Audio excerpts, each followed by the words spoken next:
This is my highlighter collection that I mark my scripts up with. This is my infamous sketchbook making a comeback in this story. And this is just root beer, though it might help to be intoxicated to tell the story. So last time we spun the wheel on what I think is a crowd favorite, which is story time. I am absolutely heart set on making story times that are fun and nice and like highlight the nice parts of people and my industry that I'm in, because God knows I wouldn't be in this industry for so long if I didn't absolutely love it and if I didn't see all the good in it, because believe me, there is. Some of my favorite people are in this industry. The person I'm going to talk about is not one of them. But at this point in my life, when I look back on it, it put me in the place that I needed to be in to be where I am now. So I don't even really look at it as like such a tragic story, even though it's pretty dramatic. So once again, I pulled from my archives of stories that I love to tell. If you would like to look at a couple pictures of my youth acting, you can look at that article. You can read it in more detail, but I'm going to be telling the story right here because video. And it is a true story that I titled Why I Decided to Go to Art School Instead of Theater School. If you guys have watched this channel before, you've heard a couple stories about me growing up as a theater actress, kind of the way that anyone that wanted to get entertainment would try to do so when they were younger. And growing up into high school, I was really thinking that I would continue on, no matter what educational path I went on, that I would become an actress one day, that I would work in movies, that I would eventually end up in Los Angeles where I am now. But there was an event, there was a single day, you could practically just narrow it down to about 5 minutes, when my life completely changed, when my path and my decision of how I was going to spend the rest of my life made a complete 180. So when I was in high school, I said in the article that I was 15, I could have been 16, I really don't know exactly when. One day in high school, there was a job fair. I knew about this job fair, I had signed up for it. What they did, they split the job fair for the entire county into 4 different job fairs, focusing on different fields of education. So I was going, this is the only one I went to, I'm pretty sure. The art and entertainment and hospitality one. I don't know why hospitality was thrown in there. But we had to travel to a neighboring school. It was probably just 10 minutes away to go to this job fair. Again, 15, 16, high school. So I'm on the bus and I'm reading the pamphlet. I've got my sketchbook at hand because I used to just carry it everywhere at that time. I had just started drawing. I had just started my drawing class and been getting into drawing again for the first time since I was like a child. And I was really excited to draw again. I was really into it and I was getting better and better every single time I would draw a picture. So I was reading this pamphlet, I was looking at all the different representatives that were gonna be there at the tables at the job fair that you could go talk to for a career. And there was really only one person that had anything to do with film and TV. And it was a screenwriter. At this point in my life, even when I wrote the article, I don't remember who that screenwriter was, what his name was. I vaguely remember what he looked like, but not really, because it was literally more than a decade ago. Oh my God. But I felt like it was the only opportunity I had to talk to somebody that was going to be in my dream field, something that I really just, in the pipe dreams of pipe dreams, that I wanted to become an actress. But not only was he a screenwriter, it said that he had actually worked on things like Frasier and Friends. And that was incredibly exciting to actually have somebody at the school that like has actually been doing the kinds of things that I had been watching for years. So we get to the school and I'm walking around and like everybody has like bloody gashes all over their face because Savini Makeup School was there apparently, which that was cute. I basically remember beelining for the screenwriter where he was supposed to be. All the tables had all kinds of, presentations, posters and banners and materials that you can read and people dressed up so nice that you could talk to. This guy had nothing on his table besides maybe the tablecloth that they put on for everybody and then just a screenplay in the center. That's all he brought.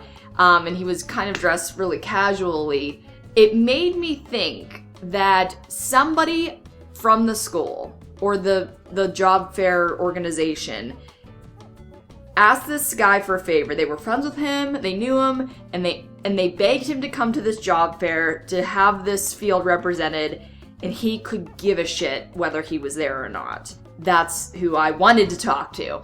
We start small talk. I can't remember all of the conversation that was said because I think it was really benign and like boring until I started to say, oh, I've always wanted to be an actress.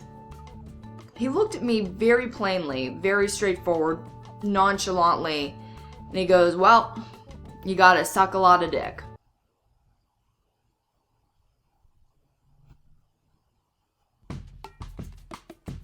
If there was anything that I expected him to follow up, I've always wanted to be an actress with, I didn't think it was going to be that.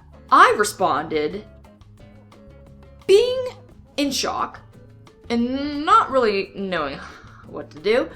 I responded, oh, okay, thank you. And I walked away, trying to pretend that that was just a normal exchange. And so the next table I actually went to that I was really interested in almost made me forget what just happened.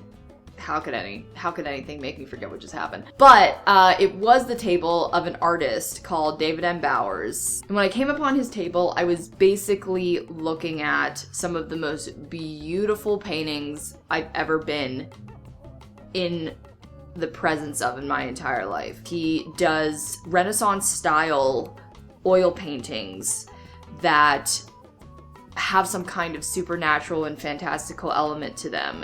And I was like so inspired to be standing in front of him. So I talked to him. He was incredibly humble, so nice. I was talking about that I, had just started getting back into art again. And he took a look at my sketchbook, which again, I literally only had there because I was always carrying it around with me. And he looked at it and he said, wow, this is better than I was drawing at your age. So I went to art school. For a long time, I really felt very, offended from that screenwriter. I felt very, kind of victimized. But one thing that I realized as I got older is that the screenwriter didn't assault me. What he was doing was he was actually telling me the complete truth of what was going on in the industry. A warning, if you will, as crude as it sounded at the time, that's the way it was. Even at that age, I was familiar with the concept of the casting couch. I thought that it was a little outdated. I thought it was something that happened, when the industry was getting started and had no regulations and had no accountability and was just a wild west of entertainment and technology. Obviously, as we know with the Harvey Weinstein scandal and the metoo, that it was completely widespread. Once I got older and realized that, I was more thankful than anything that I didn't become surprised by entering the film industry and then had to face that kind of behavior from somebody face to face. Somebody who wanted to physically take advantage of me, and then I wouldn't have been sure what to do or didn't know if I could defend myself in that moment.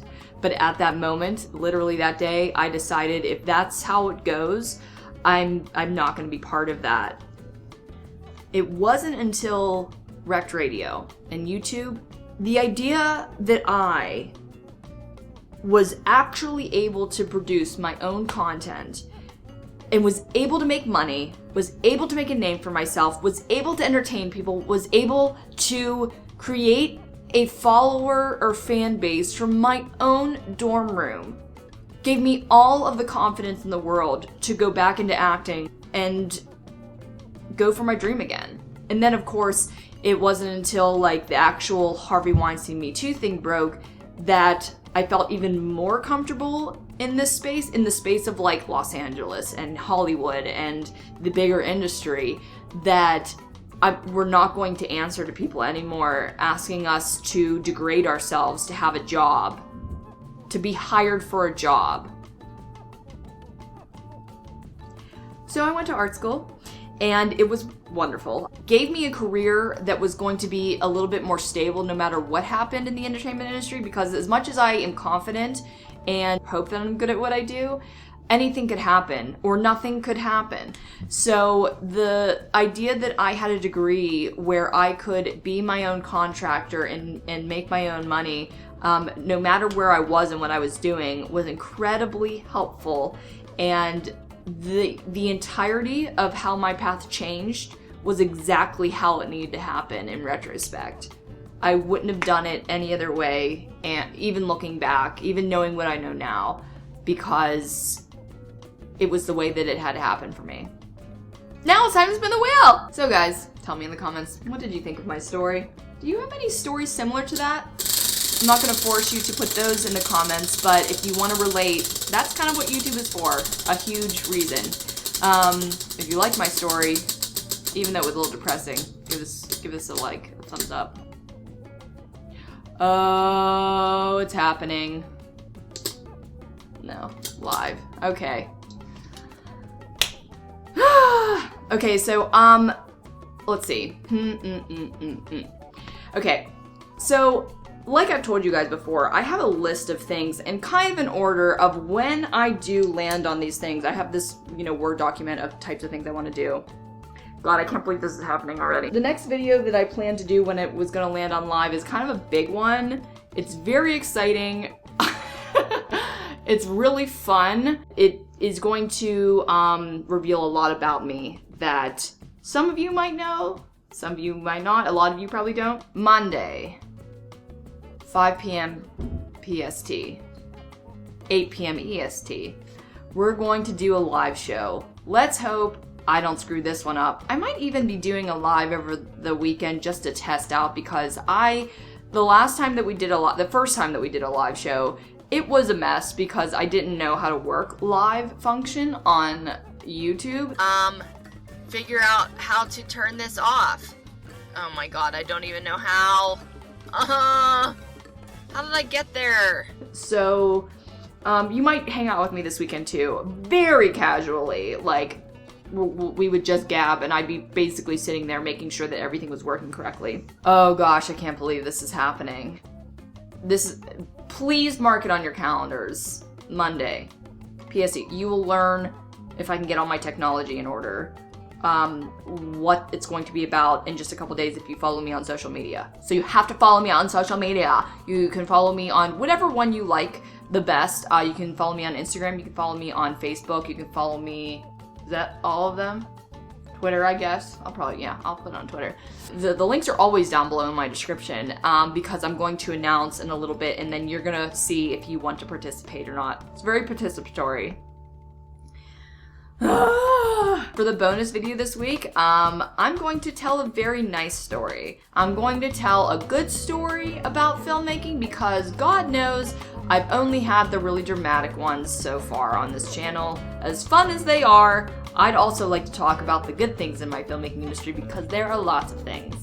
And I like filmmaking. And I like acting. Okay guys, have a good week. Goodbye.